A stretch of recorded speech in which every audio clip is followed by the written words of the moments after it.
represents reaction. It's an empire. Barroso, the president of the EU, has said it's an empire, so we know it's an empire. And it's a very, very reactionary one. Ultimately, in the beginning, the EU is a Tory project. The Tories took us in, and Thatcher campaigned to stay in 1975 in the referendum.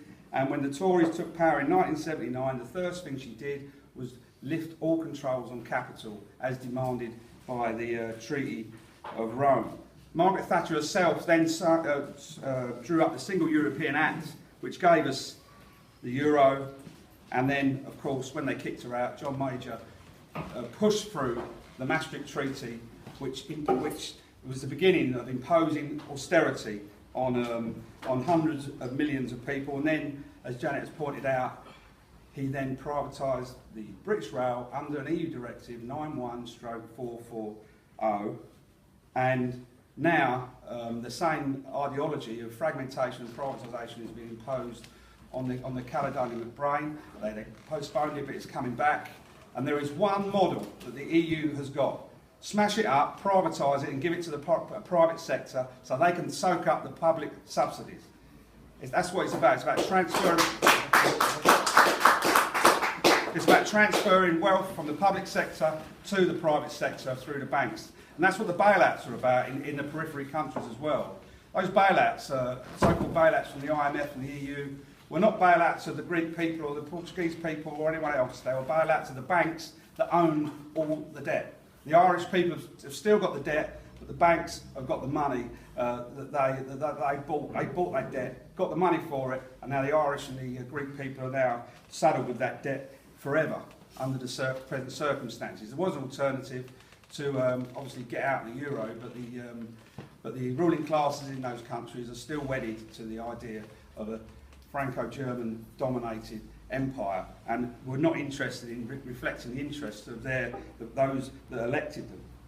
EU competition law is about dismantling all nationalised industries, including the National Health Service, and they are presently negotiating a secret trade deal, the TTIP, some of you may have heard about, that Notary U has been talking about, that forces the privatisation of the NHS. And not only that, it creates investor courts where if someone invests in an industry in any state, if that member state then nationalises that industry, that state gets taken to court.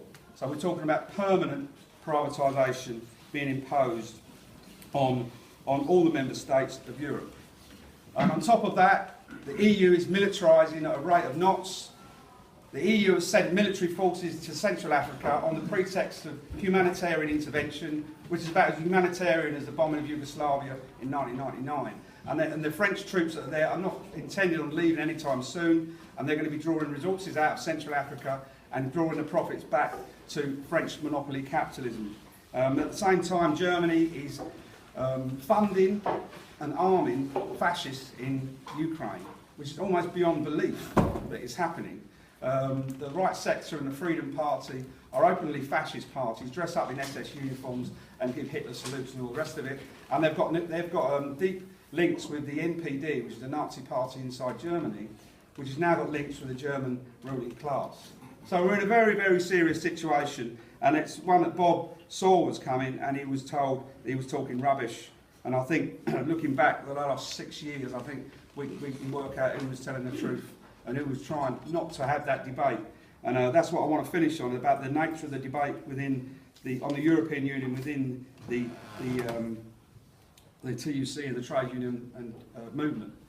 UKIP are a pro-EU party. Now I can say that because we have written to UKIP about the privatisation of the railways, which they support. Their MEPs have been campaigning for the fourth rail package to be implemented faster across the European Union.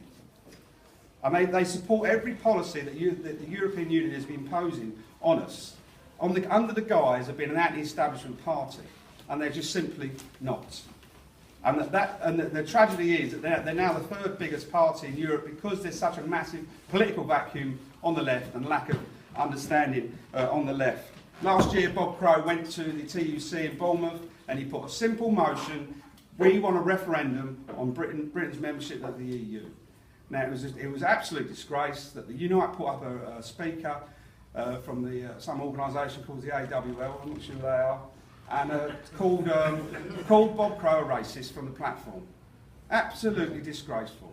And it shows that they've lost the argument inside the TUC, the right wing have lost the argument inside the TUC, and they're resorting to using ultra-leftists to attack Bob. And frankly, they should be ashamed of themselves, because what Social Europe hasn't done, it hasn't done one thing that Jacques Delors promised us in 1988. We were going to get full employment, we were going to get decent jobs, we were going to get workers' rights, and the weather was going to get better, it was all going to be great. Well, 20 years down the line, we know who was telling the truth, and it was people like Bob Crow. And Social Europe is a lie, and we know that because within the RNT we see it every day. There's a thing called the Agency Workers Directive. It's brilliant. It's supposed to defend agency workers. But what they don't tell you, what the TUC don't tell you, is that there's not only you have to work 12 weeks on the same job to get that protection, there's a thing called the Swedish derogation, which you can opt out completely from the directive, and the whole thing's a charade. Working time directive, brilliant. No, it isn't. It's designed to annualisation of hours. That's what it's designed to do. Over a 17-week period, you can work 2 hours one week, 50 hours the next, right? So the Agency Workers Directive, combined with the Working Time Directive, is about creating getting rid of a permanent workforce and replacing them with agency workers and everything that flows with that. In Norway, 18 months ago, they had a general strike against the Agency Workers Directive being implemented because they knew what it meant. In Norway, there's 98% of the jobs are permanent jobs, and they understand that the Agency Workers Directive was about abolishing that concept. The other thing the European Union is doing, John Endy spoke at the launch of the TUC in Bournemouth of No to EU this time round, and he described the situation in Romania. In return for a bailout, collective bargaining has been abolished as a concept inside Romania. And this is a country where they had 98% coverage of collective bargaining. Now there's under 20%, and that's going down the pan as well. So Social Europe was always a sugar-coated pill designed just to swallow a neoliberal right-wing future. And it's time really that we took them on. We take on the TUC, because I'll tell you what, the other thing that Bob wanted to do after this election was to build a movement for 2017 when there's going to be a referendum on EU membership. Now, we cannot stand and see the spectacle of the TUC and the Tory party and the Lib Dems all campaigning to tell us to stay in the EU. And that's what will happen. Because David Cameron is not opposed to the concept of the European. It suits his class that he represents very well. And the TUC at the moment are the lickspittle of the Tory party, and it can't stay that way. And we have to, between now and then, we have to take them on within our unions, we have to take them on within our communities, and we have to develop a future, give people some hope that they can have self-government instead of a corporate empire, really, which is imposing a kind of corporate feudalism in where democracy only exists in the past tense. Thank you very much.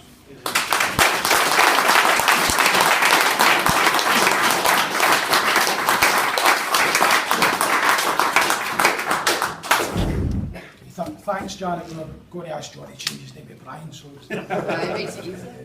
Janet, the Socialist Party of Scotland is delighted to take part in the No EU coalition. Would certainly endorse the points that Brian has made there in relation to the analysis of what the EU means to working class folk. There's a strong trade union case, a strong socialist case for leaving the EU, and we shouldn't be shy at doing that. I know some folk have questioned that you would somehow articulate a racist, xenophobic position if you put it forward, but we wouldn't be representing our class properly as activists or socialists or trade unionists if we didn't put forward the case against the bosses of the European Union and forget about the arguments that UKIP tried to put to people across the UK. The idea of the attacks that they're making on public services, the attacks on workers' rights, the issue of the labour market regulations or deregulations, as Brian has explained there, and of course the attacks on living standards that we see in our own communities, within our own society, but of course across Europe. You know, you tell the working class folk or young people in Greece or Spain that the European Union is a good thing, and they'll say, aye, very good. That's the people who are forcing the austerity measures with their own ruling class quite happy to push them through. And we should be dead clear it's about fighting austerity as well. Because as a socialist and a trade unionist, in one sense I'm no bothered whether it's Edinburgh, London or Brussels who's attacking my class. I want to make sure we build a movement that means that all the political parties and all the ruling classes at that particular level are then taken on by us as a movement. As Brian has said there, the EU is about the bosses. It's about the parties of the bosses who run it. The unemployment rates, you can see that they use across the European Union to drive down workers' living standards, almost the creation of what in the classic sense of the reserve army of labour to then frighten everybody else into accepting pay cuts, job losses, less redundancy, attacks on your pensions, and that very traditional thing that the bosses have done for 100 to 200 years to try and frighten working class people. The issue of the NHS, as Brian touched on there about privatisation and the deals that could be done round about opening up bits of the public sector, schools as well, to EU so-called competition, which of course will lead to two things. One, less services for working class people who need them, and poorer conditions and jobs and wages for the people who actually provide those services, and that's what we'd see if we went through that. I mean, even at a very, very macro level in Glasgow, in my day time, I'm the branch secretary of the Glasgow Unison trade union branch for the council workers in Glasgow. We can't even get Glasgow City Council to agree with us to pay the living wage to anybody who's not employed with the council. They say we can't write it into the contracts for all the people that we have contracts with because it's anti-EU, and there was obviously that discussion on Monday and Tuesday this week in the Parliament about the Procurement Act, and all that is shrouded within some of the attacks that the bosses are making through the guise of the EU. So that very basic thing, when a trade union says to a council, go and put in your contract that the person who works for Enable Scotland or Capability Scotland or a mental health charity has to get paid £7.65 an hour. No, we can't do that. No, they're quite happy not to do it because it saves them money and they want to implement austerity, but they use the guise and some of the stuff in the European Union to actually do that, and we should say that to people when we're campaigning. I mean, one of the points which people have made is that regardless, I would share that regardless of what happens on the 19th of September this year, or the 18th of September, where we are on the 19th of September, working class people in the trade unions in Scotland should argue for leaving the EU, regardless of where the power lies on that particular day, whether it's in Edinburgh or in Westminster. I mean, in relation to moving forward in the vision, I think we need to put to folk, we need a socialist programme. That will becomes a surprise to anybody in the room with the people who are on the platform. The idea of public ownership, using the economy for us, no for the 99%, set an economy which is about meeting people's needs, no about putting profit into the private sector. Using that wealth to create houses, jobs, wages, all the things which working class families need, giving kids in our society a hope that they can actually choose to go to college if they want to, or they could get a job if that's what they choose, or my goodness, even when they're in their late 20s, actually be able to move out their man dad's house, which a lot of people can't actually do. Real basic class issues that we should actually raise as part of that. And of course there's the wider stuff to do with environment, sustainable economies, all the issues we should raise about what we would see as our vision. And of course linked to that, we should roll back, and it's a scandal that none of the parties have done this, including the Labour Party, rolling back the anti-trade union laws, and so that working class people can fight.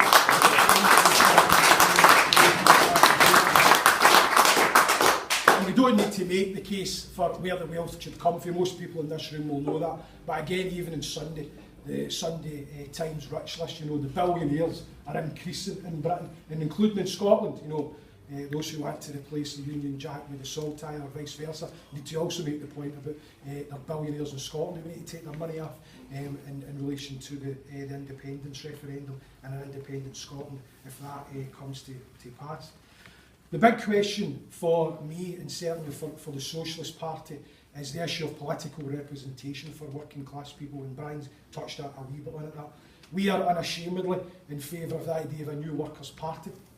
We don't think that those on the left who claim or argue good people as they are with very good motivations, I would not say anything other, but reclaiming the Labour Party is not possible. I don't think, in relation to a number of things about the structures of that party and also the way it has been moved to the right. So we are happy also with our comrades in England and Wales to be standing as part of the Trade Union and Socialist Coalition next week in the local elections. I've stood as a Tusk candidate myself here in Glasgow. But the trade union's role is crucial, and the RMT should be congratulated for supporting the No to EU and also the Tusk candidates in England and Wales, because the trade unions have got a central role to bring together the left and new people, because that's the key thing, isn't it? We've got to bring young people in.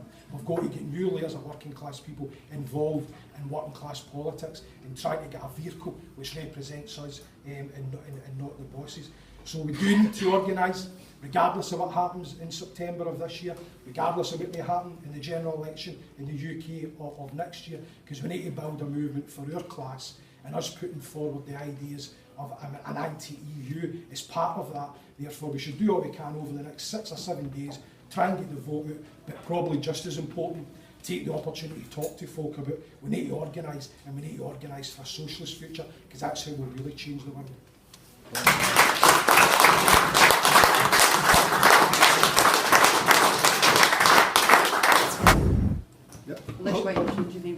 Well, I might actually answer that.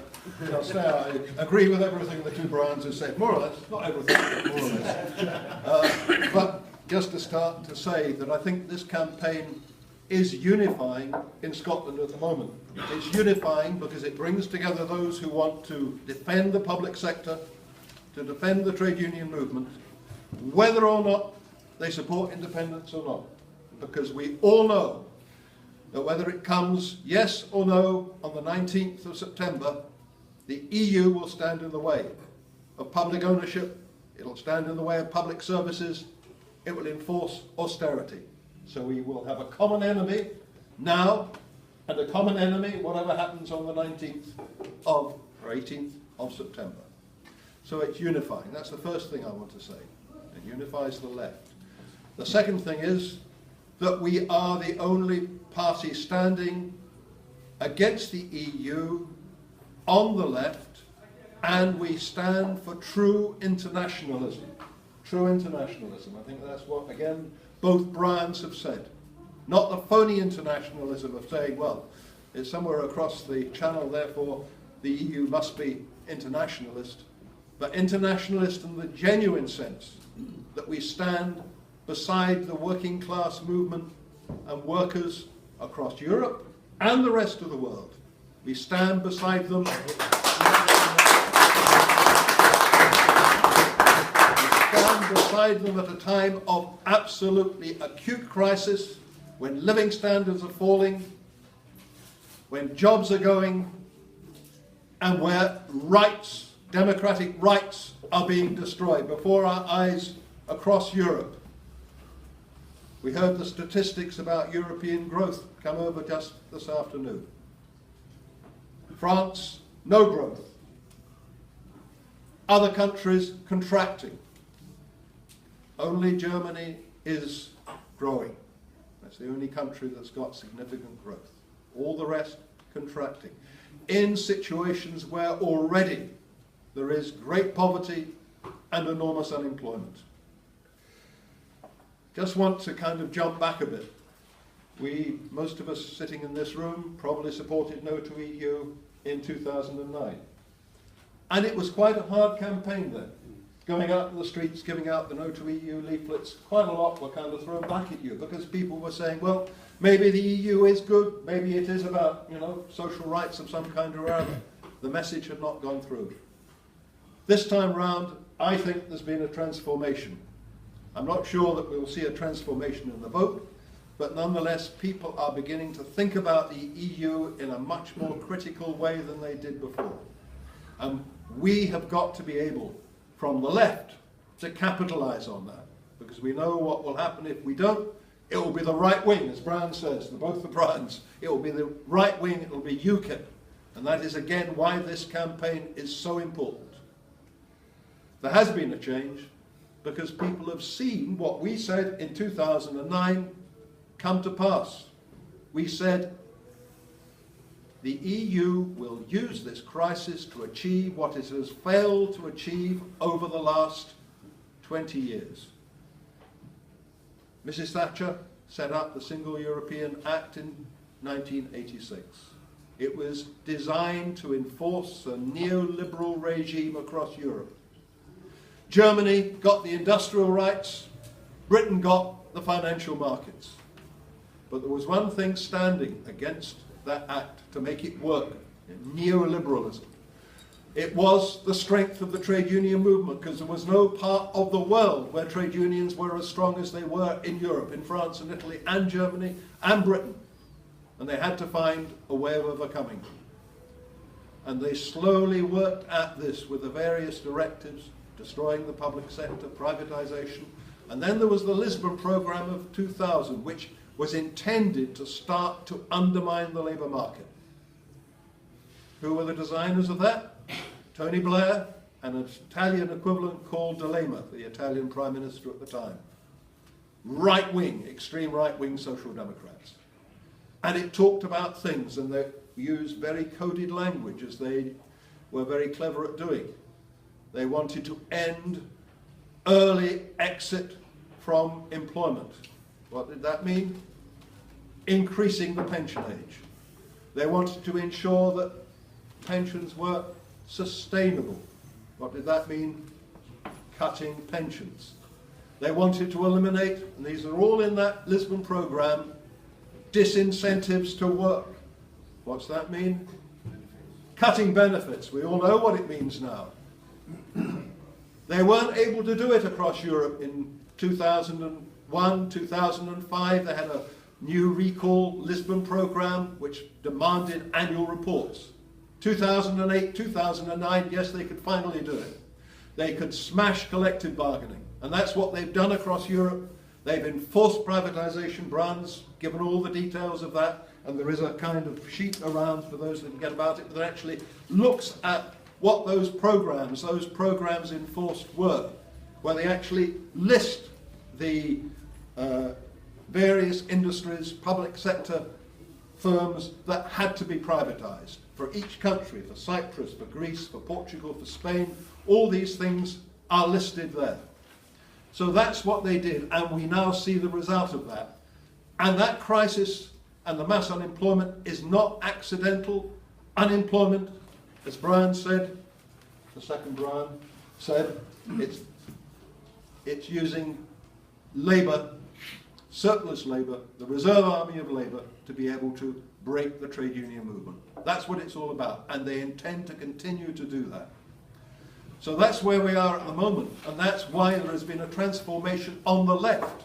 There was this year, on the 15th of April, a declaration signed by most of the left parties across Europe, which said the EU is not reformable, is a neoliberal and militarist bloc. And that was signed by Die Linke, the official opposition in Germany, AKEL, the official opposition in Cyprus, the United Left in Spain, the Left Bloc and the Communist Party of Portugal in Portugal, the Communist Parties of Spain, the Red Green Alliance in Denmark. All of these are now committed to attempting to end in some form or other the European Union and get what we all want, which is a restoration of our own democracy. That's a word we should always stress. Our own democracy, our own right to be able to vote, and vote for progressive policies, vote for public ownership, vote for all the things that were discussed in the Scottish Parliament this week, which is a living wage. Vote for that and see it carried out, and not have people saying, oh, you can't do that because it's against these rules of the European Union, which is a totally undemocratic bloc. To be able to secure democratic governments in Europe, and between them to negotiate forms of trading and economic relationships that are cooperative but do not infringe that democracy. That is what we need to have and what we need to achieve, and which will return to the form of labour market and labour rights that had been won for a long period after the last war. That's what we've got to put as the alternative to what is being demanded by the EU and those parties, and they are all the main parties. And that is just go along with the EU because it suits the City of London. And that's the final thing I really want to say. That is the body that determines the policies of both the Tories and the Lib Dems and the Labour Party. They want control of the financial services in Europe. They control 2/3 of them, the City of London banks. And most of those banks are not actually British, they are American. But they are crucial to the functioning of the British banking system. And they're the ones who determine policy. So that is how our economy and our rights and our democracy are being sacrificed. They're being sacrificed in the interests of finance capital, of American banks, and of imperialism. And that is why we are the true internationalists, and why those of us here standing for the No to EU platform are those who are the ones who can put the left case, who can destroy the racism of UKIP, and can take us forward politically. It's not just about this election, it's about democracy and it's about the future.